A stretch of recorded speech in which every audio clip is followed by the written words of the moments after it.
With the help of the Lord, we wish to consider these important subjects according to the series for the seminar on marriage, divorce, and remarriage. The chronological development of the subject on divorce and remarriage in Adventism is extremely important to have the clear background connected with the statements that we find in the official papers of Adventism and also in the inspired word of the testimonies. And that is the main purpose of this first slide that we have in front of us. We are going to consider the colonial era related with marriage, divorce, and remarriage. And this covers approximately the period of time in the United States from 1620 to the Revolutionary War or the War of Independence. And it's very important to understand this previous situation, especially because this influenced in a very intensive way the legal code and the general legislation related with divorce in the history of the United States. So during the colonial period, the colonies in the east side of the American continent, North American continent, were under the leadership of the British Empire.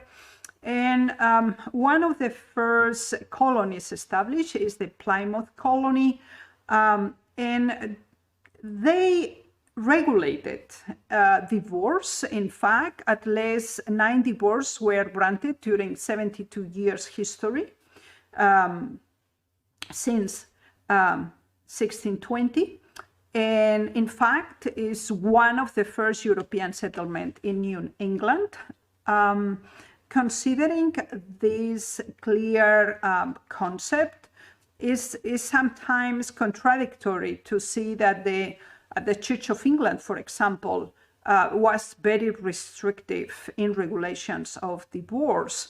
But the colonies and the people that moved there have the purpose to set them free from all these very according to them, old-fashioned and against the scripture regulations. So divorce was established, for example, in Massachusetts Bay Colony in 1629.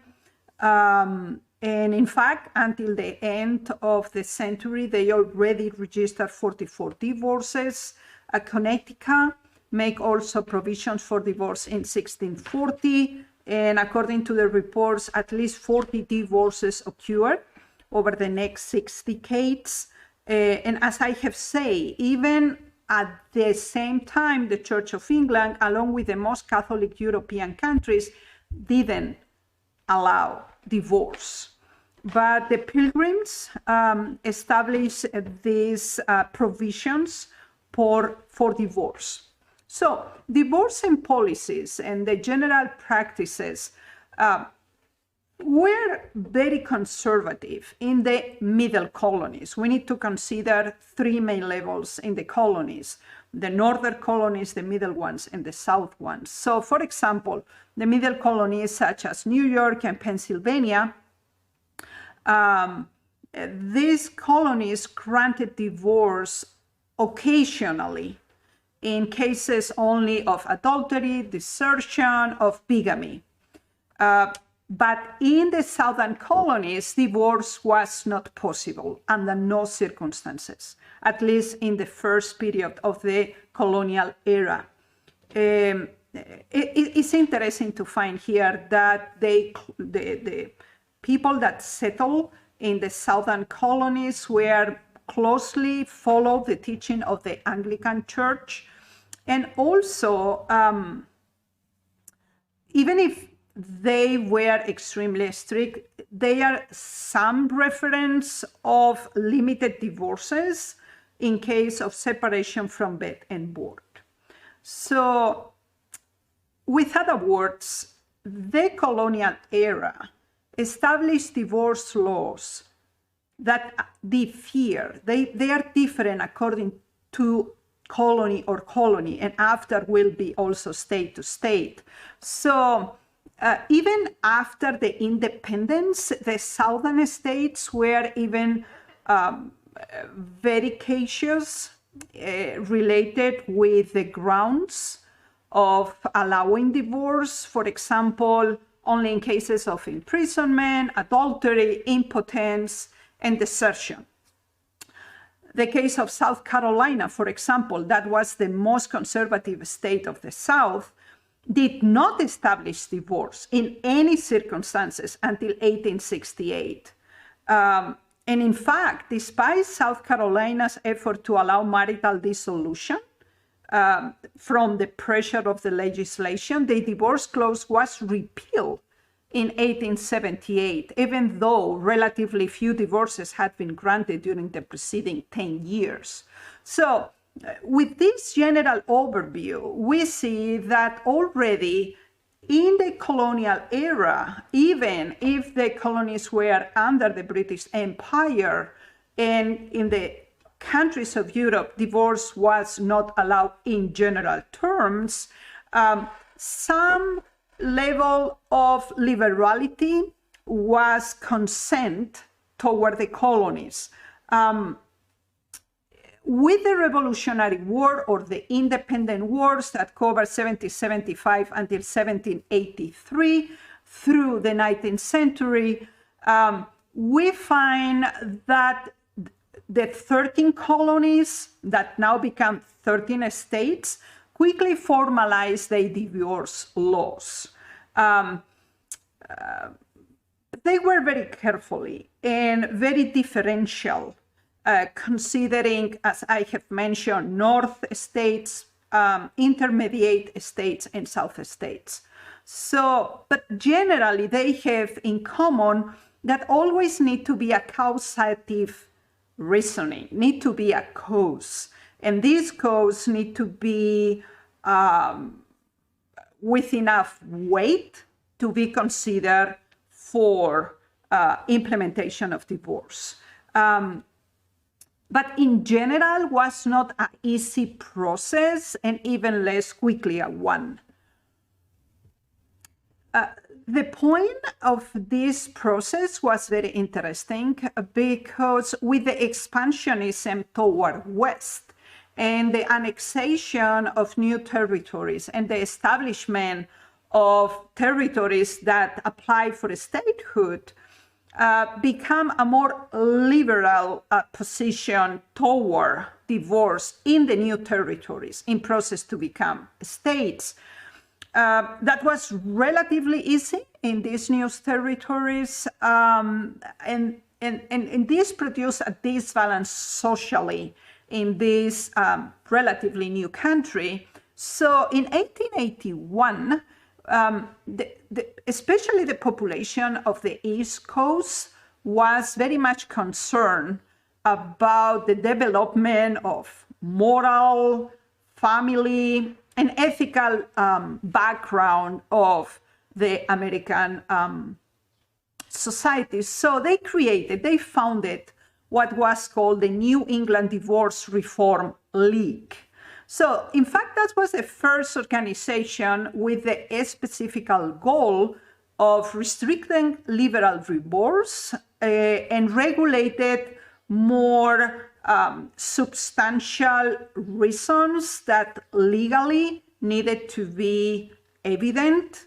And in fact, the main goal was to encourage more research and deeply and seriousness approach to this subject. Some success was achieved through this New England Divorce Reform League, with the point that the new territories applying for statehood needed to be more balanced in the process of the older states in the East Coast related with divorce laws. So by the 19th century, the family law, even if it was not completely cohesive in all the states, older states, or new territories and new becoming states, one concept was common, and that was the family law. So what was marriage by the 19th century America? How was defined? And I have used the mid-19th century edition of Western Dictionary, 1856, about marriage, and it's defined the following way. The act of uniting man and woman as husband and wife for life. And that is a very important statement because generally was recognized, implemented as family law in the general structured administrative system of the country. Now, by the 19th centuries, this definition, according to the social context, was considering 4 overlapping elements. One of them was marriage united a man and a woman, giving them a singular identity, and that is marriage. Even if it's plural, becomes singular as institution. The second element is the marriage transform men and woman into husband and wives. So it's also a change of state because they don't call anymore man or woman, but is also a new qualified adjective here, and is husband and wives. The third element, very, very important, is that marriage produces a public relationship. So it's a social structure because when marriage is associated family, and in fact was considered the basic element of society. In this third element is considered that the terms of this relationship, marriage one, were not negotiable by the parties because the marriage is already a family law clearly defined. Number 4, that is very important also, is that marriage affected a permanent transformation, one that will continue as long as both husband and wife survive. So this general understanding of marriage was common by all the states, territory, and applicants for statehood. Now, by the first years of the 19th century, they already existed diverse jurisdictional landscape of divorce. All states already understood divorce and implemented this concept as a public process and was allowed only with public reasons. The divorce laws did not modify the concept of marriage, and that is very, very important. So the concept of marriage became very, very stable, and divorce was only the appendix of it and was considered always an element of study, research, and exception. And it's very interesting that the fact that the divorce laws in different states were implemented with some variations, more with a liberal tendency or conservative one, all of them consider the obligation of the contract for life. And this element is extremely important to consider at this point. When you look at this map, for example, you see the growth of the United States in 1783 through 1853. So when we began to understand that United States is not a cohesive country with the expansion in the geographical territory, border to border, Atlantic Ocean and Pacific Ocean at once, this helps us to understand that the laws, the requirements were extremely flexible and adaptive according to the circumstances. When they received the independence, they covered only this green line, original 13 colonies becoming new independent 13 states all along the Atlantic Ocean. Then we have the extension to the Ohio River Valley from until the Mississippi River. And then the next expansionism is the Louisiana Purchase.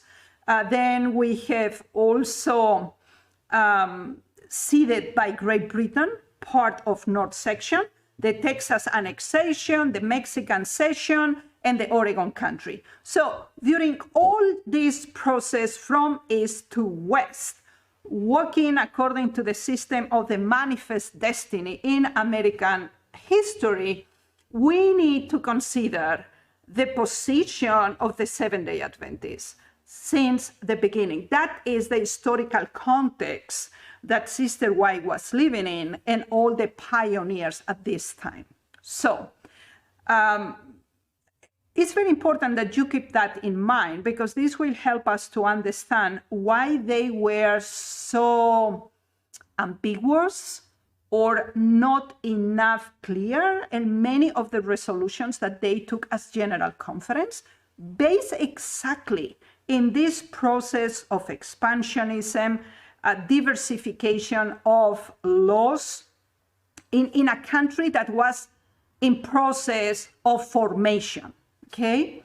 So the first reference that we have here related with the original sources of Seventh-day Adventists is in 1862, and that is in the Michigan State Conference. That is the first one that is organized, where all the majority of the members were located at that time.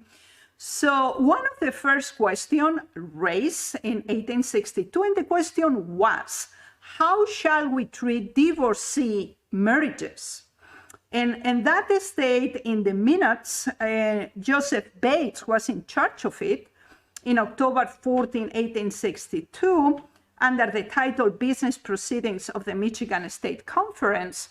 And this question was brought by Brother Sanborn, who needed an answer to a practical question. So the new converters that are divorced, so how they are going to be accepted or rejected in the initial group of Adventists at that time.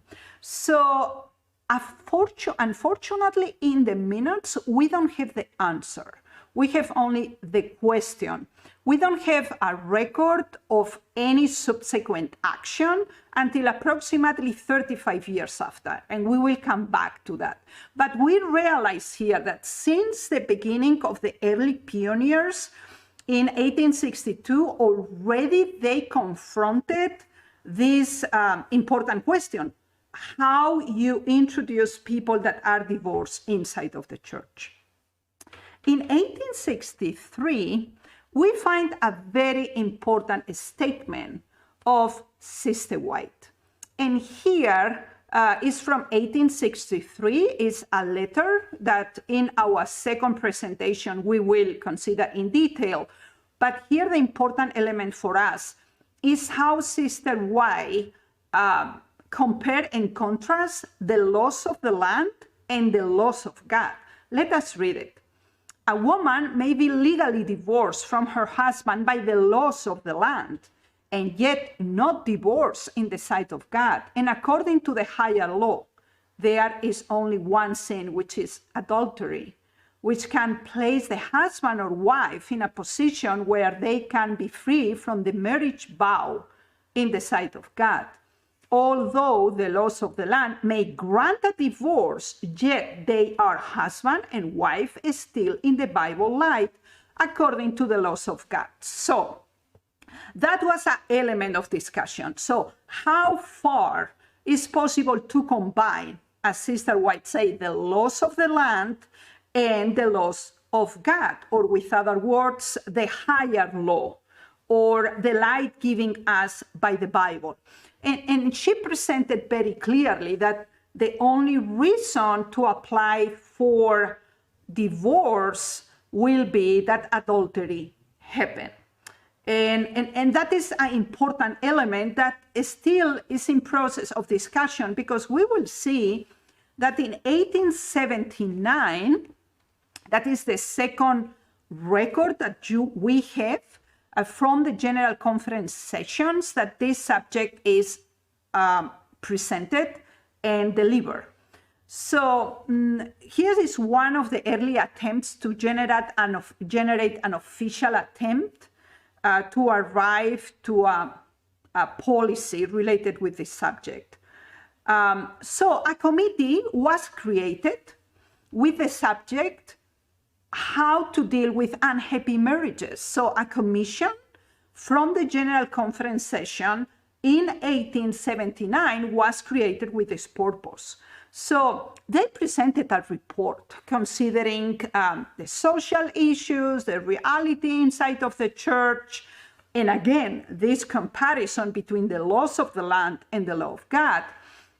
So the first element that is very clear in the report is that this alarming tendency in the general public toward lax views of marriage. So they underline very strongly the fact that in the general public, people believe that divorce need to be made easier, accessible, and with plurality of reasons. And that is the reason why they recommended that the church had the responsibility to stay the tide of corruption. That was sweeping the country. That is exactly the period of time of expansionism, easy divorce in the new territories, lack of legislation in these new areas that were in process of annexation. And they were concerned about this situation. And that is very clear presented is a handwriting minutes of the 1879 General Conference session. So they formulated several proposals to submit to vote. So let me read it for you, and we will see how the delegates in this General Conference session reacted toward that. So the first one was, whereas there is at the present time an alarming tendency in the public sentiment toward extremely lax views on the subject of the marriage relation, and whereas legal divorces are now granted by the courts for causes which are in themselves utterly insufficient as the basis of such action, and whereas we are anxious, as far as lies in our power, to stay the tide of corruption which is thereby inunding the nation. So the public courts were in a process of facilitating divorce. Until this moment, the main concept to apply for divorce was adultery. Now we find here the confirmation, and we already have it according to the legal procedures, that different causes can be presented beside adultery, and divorce was granted. So they were concerned about this situation and what to do. So let us see what they resolve. So resolve number one, that after mature deliberation, we express it as our conviction that the New Testament is plainly teaches the fact that there is in this dispensation but one sufficient cause for divorce, and that it is alone to be found in the commission of the sin of adultery by one or the other of the parties to the marriage contract. So, even if the law of the land offered more options to get a divorce beside adultery, they resolved it that the only way how the church can consider divorce is under one single and sufficient cause, and that is because of the sin of adultery. So we see here a separation between the general trend in the legal area and the position of the church at this time. So they resolve also a second element, at least they try to do it. So that the second element was that we must earnestly recommend it, that in all things our churches should pursue a course in harmony with the above principles, by refusing to receive into their numbers any persons who have been divorced for any other cause than that of adultery, and have subsequently been married to another person, with whom he or she is living in the relation of husband or wife, during the lifetime of the person from whom such individual was improperly divorced. So from a statement, we go to a recommendation. So let us summarize a little bit. So the resolution number 1 was the only possibility to apply for divorce, and that will be accepted by the church, is when the sin of adultery is committed. Now, the second resolution was a recommendation that if people wish to be part of the church, but they are coming in a divorcee condition, and they divorce and remarry without the fulfillment of this only cause accepted by the church, that is adultery, they cannot be accepted. That is a recommendation, and they say, we hope that the churches pursue this about principle. Okay, so let us go to resolution number 3 in the General Conference 1879.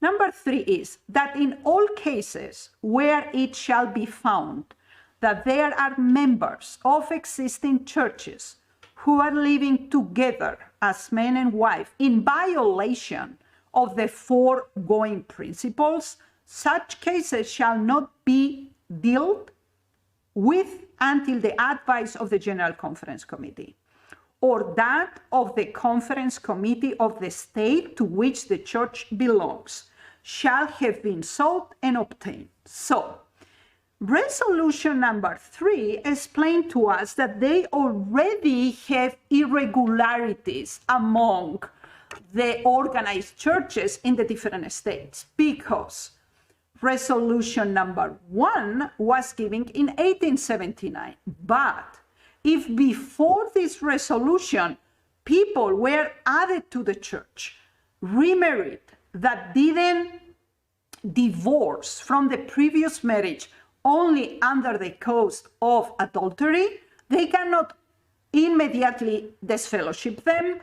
They need to consider case by case, and they need to appeal to the field committee and even to the committee of the General Conference. So this shows us that already was a very difficult situation at this moment.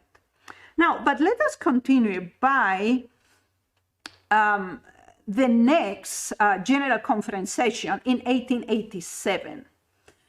And then were presented several proposals for resolution.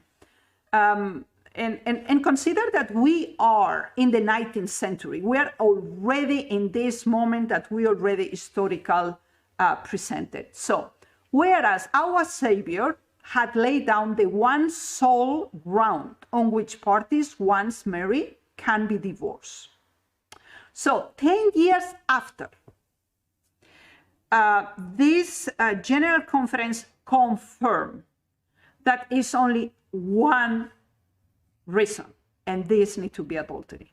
Now, whereas the praxis of society have become most deplorable in this respect, as seen in the prevalence of unscriptural divorce, therefore, we resolve that we express our deprecation of this great evil and instruct our ministers not to unite in marriages any party so divorce. Okay, now, we see here that in different states, several irregularities and so-called exceptions emerge.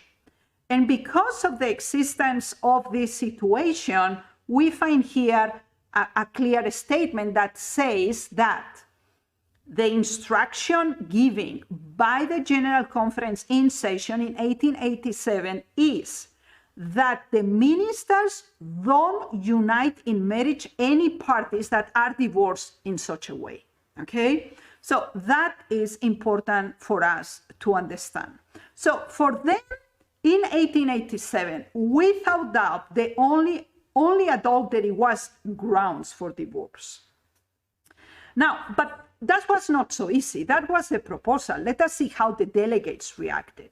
So to the first proposal, that was passed unanimously, that the only reason for divorce is adultery. Now, the second proposal that will forbid churches from accepting into membership anyone who had been divorced for reasons other than adultery and subsequently remarry, the refusal of membership was to remain during the lifetime of the person from whom such individual was improperly divorced.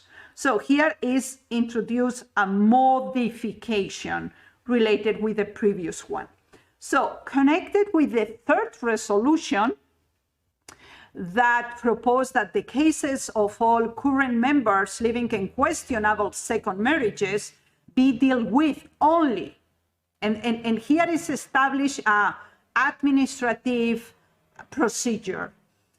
They need to deal in the following way: only after the local church so advised from the General Conference Committee, or at least the local conference committee. So if they have a situation like that, they cannot rush the implementation. They need to have previous consultation and request for advice from the General Conference Committee and at least from the local conference committee. Okay, so we see here how difficult and how sensitive this subject already was. Now, let us see how the delegates change orientation immediately after. Because the first of these resolutions, that the only reason for divorce is adultery, passed unanimously. But the second and the third resolution created dissent.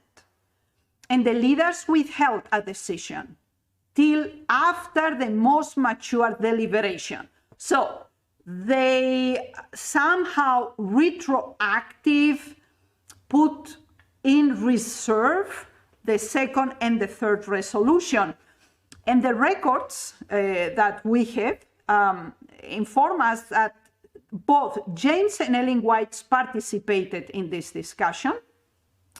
And on the third day, all three resolutions, including the first one that has already passed, were tabulated permanently, although we have no record of what the various participants says, but it is clear that the leaders didn't come to agreement on the proposed resolution for the second and the third one. So these remain ambiguous and somehow undefined at this moment.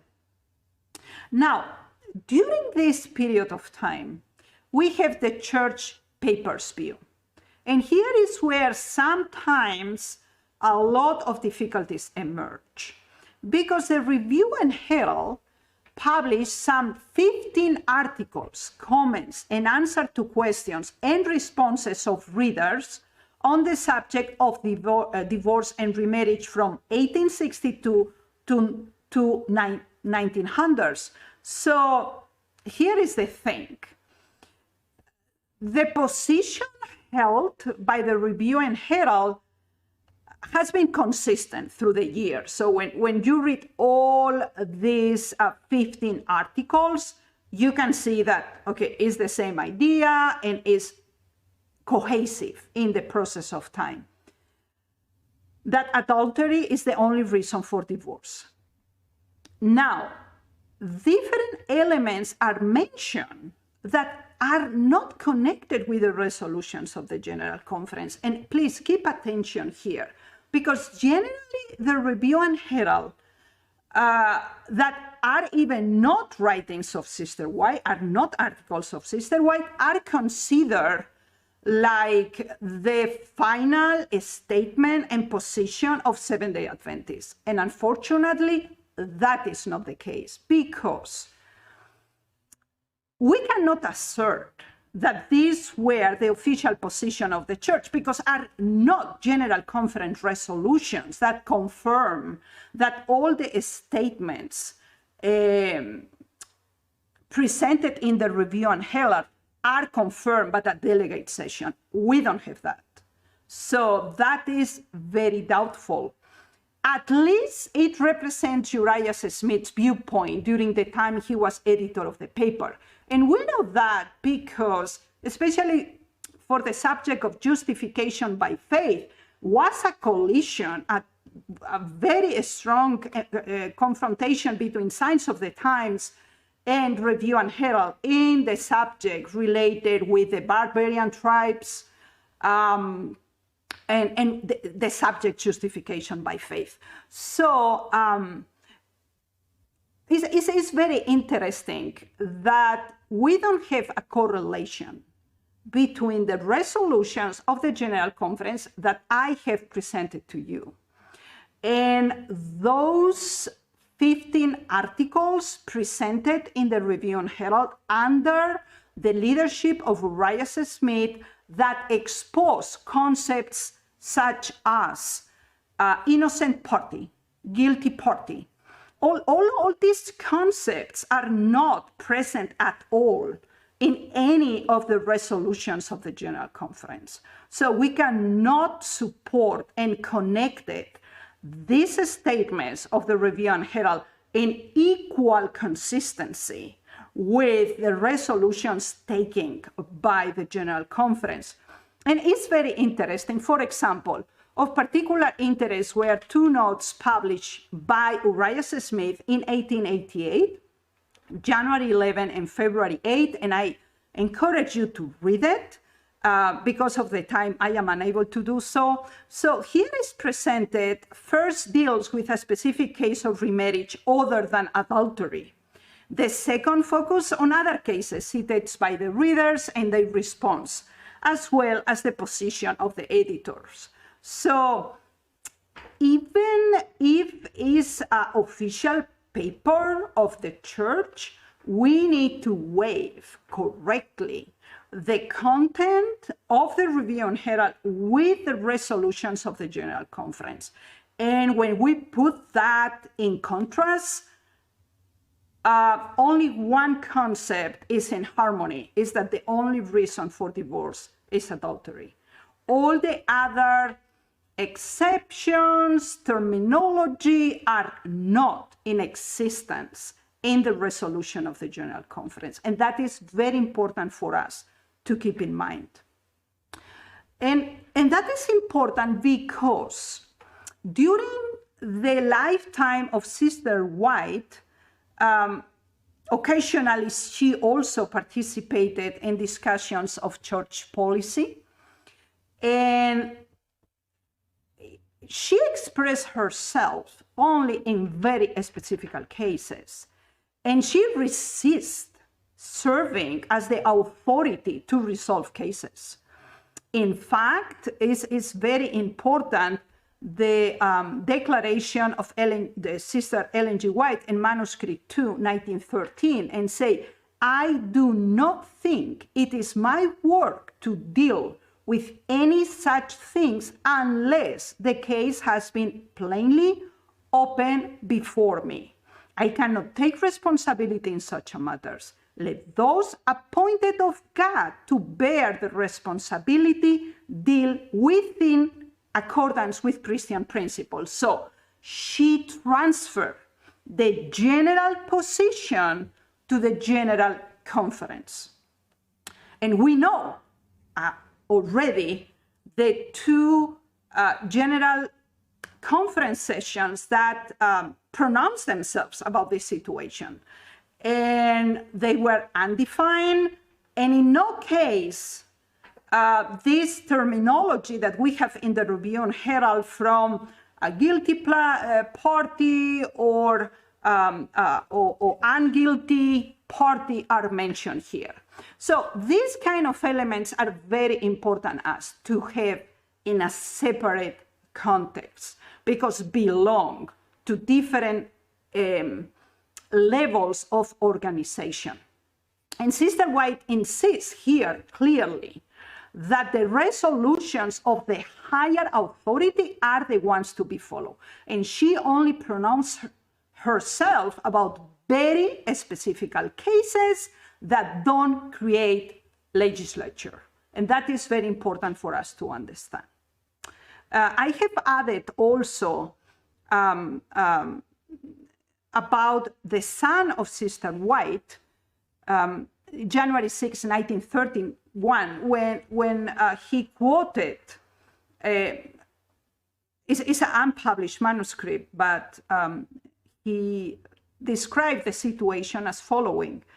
It was Sister White's intention that there should not go forth from her pen anything that could be used as a law or a rule in dealing with these questions of marriage, divorce, remarriage, and adultery. And that confirmed the statement in manuscript 2, 1913, where Sister White personally led the general opinion to the leadership of the General Conference. So it's very important for us to have this clear understanding and differentiation between the official papers, the resolutions of the delegation, and also the standpoint of Sister White, limited exclusively to specific cases. And so may the Lord help us to understand that and lead us in his principles, is my wish and prayer. Amen.